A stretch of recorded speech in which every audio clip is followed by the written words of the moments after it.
it had everything.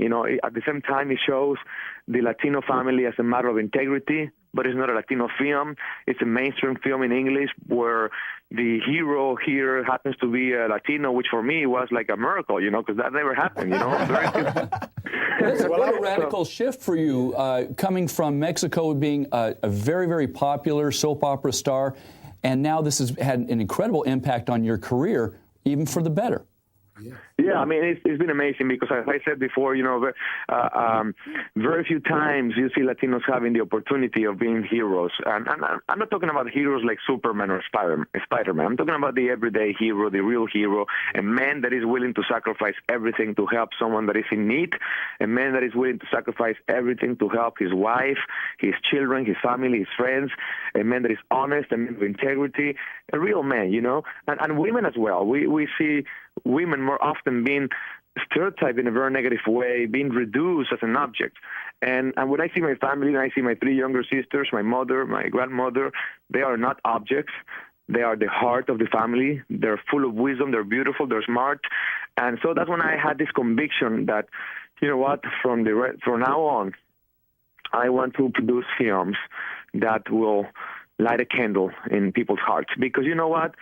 I mean, we'll know how media influence how people think and how they live, and the impact that the media has in people is huge, especially the young people. We live according to the standards of what we see in the media. We have this tendency and this inclination to copy and to imitate what we see in films, television, etc. So sometimes we don't assume responsibilities, and we forget that whatever you do, whether you like it or not, you are going to affect how people think.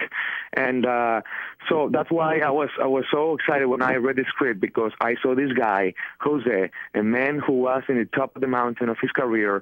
He had everything: money, success, fame, and something happened in his life where this man who had everything, lost it all. But in losing it all, he found everything that matters in life, which is true love, true friendship, and many beautiful things that you will discover while you're watching the film, Well, I tell you, I know there's more people like me. You're not only our hero because of the way you act, because your acting was good, but you actually had lived a life and actually did save a life.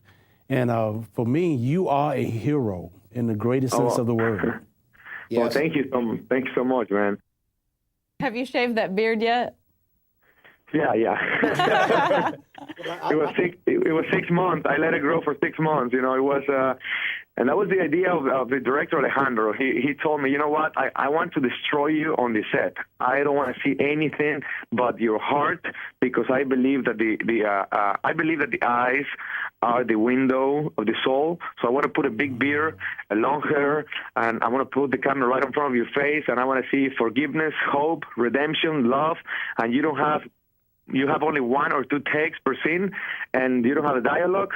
And are you ready? Because you're gonna hate me on the set. I'm gonna make you cry. I mean, he destroyed me. It was really tough role to play. It was very internal, very emotional. Right. But Alejandro Monteverde is a great director. The guy is a genius, and the best part is he doesn't know it. So it keeps him humble. Wow. But it's really amazing. Another quick story, for example, that is just. Wow, it's just been, so many fruits that is coming out of this film. But a year and a half ago, I was in Miami, and I showed the film to a group of friends over there, because we were doing like focus groups. We were testing the film, and days later, like a week later, one of the friends that came to see Bella calls me, and he tells me, Eduardo, my best friend, his girlfriend is pregnant, and tomorrow at 8 o'clock in the morning, they have an appointment to have an abortion, and she is very confused. She doesn't want to do it, but she feels the pressure from her parents and from her boyfriend, and she's being forced to do it, and I think this is not fair. And I just want to, I'm calling you because I saw Bella a week ago, and I thought about Jose, the role that you play, and I thought about you. So can you please call my friend, which I knew this guy, but I hadn't seen this guy for years. So I called him. I was in Los Angeles. He was in Miami. It was 1 o'clock in the morning, which means 7 hours before. And I'm talking to him for like 20 minutes. And right after that, I didn't know how to bring the team, because, again, I haven't seen this guy for years. Imagine if I'm calling this guy at 1 o'clock in the morning to tell him, hey, I know what you're doing. It was like a little weird. But then I told him, hey, I received a call from this person. He told me your situation. you know what, I know that you are going through something very hard, and I don't want to judge you or anything. At the end of the day, you can do whatever you want, but listen for 1 second. If you don't want your baby, give it to me. I'm willing to adopt it.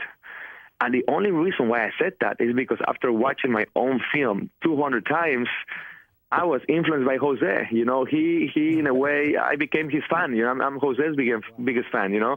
And I wanted to be like Jose. I wanted to be like him. So my own film was already, you know, it was touching me and influencing me. But not only that, you know, to be honest, I never thought about adoption before until I make this film.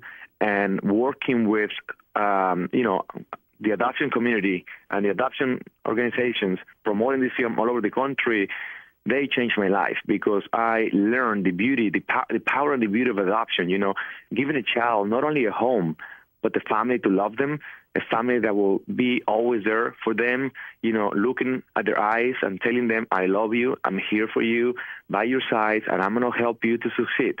And it was just amazing, beautiful, and the most noble thing, you know, that someone can do to somebody else. But not only that, the gift that the child is for their parents, because they give their parents the gift of fatherhood and motherhood. So with adoption, everybody wins. Yeah. So I thought this is my opportunity to be Jose. So I offered to adopt this child, and he was in silence for like many seconds. He didn't say a word. And I'm thinking myself, oh my gosh, I'm a father now. My life will change forever, you know, but he was telling me, why are you telling me this? I don't know, you know, it's just coming from my heart. So making a long story short, he canceled the appointment. I went to Miami to talk to him and to his girlfriend. I showed both of them the movie Bella, and a few months ago, the baby was born, and they called her Bella. Oh, wow. That's amazing. You know, well, I'm not a father yet. I'm not a father yet. They kept their baby. Well, you'll get there. Yeah. Well, I have an adopted daughter, so I have to reaffirm everything you say. And one thing we've always pointed out to her is that if you look at Scripture, the two greatest people from Scripture were both adopted, Moses and Jesus. We're both adopted, and I think that sends a message to all of us. But Eduardo, we're out of time, but I want to again thank you so much for being with us.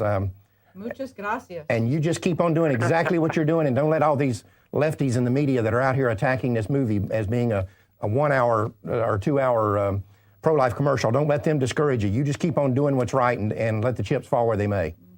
Thank you so much, and God bless you for your help. And again, I invite everyone that is listening to us to support this film, because if we want to send a message to Hollywood that we care for films that promote right. You know, life, this is an opportunity to do it. So God bless you. And for more information, you can go to our website, bellathemovie.com, bellathemovie.com. Okay, we'll put that up on the screen. Thanks for being with us, sir. Thank you. Thank you. Thank you. Bye-bye.